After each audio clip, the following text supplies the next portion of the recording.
Hi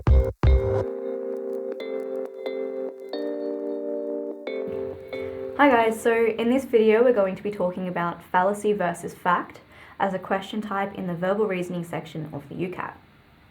So for those of you who maybe haven't heard the term before, a fallacy is referring to a fault in reasoning, okay? So it's talking about when someone's logic, the reasoning that they use in an argument is kind of bad. It doesn't really fit proper rules of logic. Okay, and it's really important that you're able to detect this during the UCAT because it's really important to evaluating how valid a person's argument is. And it also kind of, talks to different modes of persuasion or how, valid a person's point is, which is something that the questions can ask you about.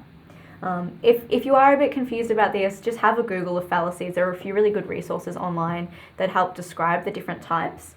And learning about the different types, because they do have names.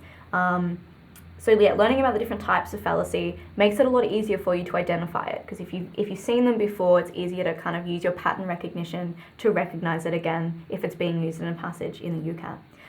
Just have a bit of a Google. There's some good resources you can use for free online to kind of better establish your understanding of what this is. And so then, of course, we've got the fact-based questions in contrast to these, where what you're asked to do is retrieve information from the passage and work out what has been stated as fact or what is true in the passage. Okay, so the key point here is to bring in that self-regulation and make sure that you're not bringing your own bias or your own opinions into these questions. Okay, so you need to distinguish between your opinions and what's being said in the passage, and also between the author's opinions and the facts that they've presented. Okay, because sometimes there's a mix of both within the passage.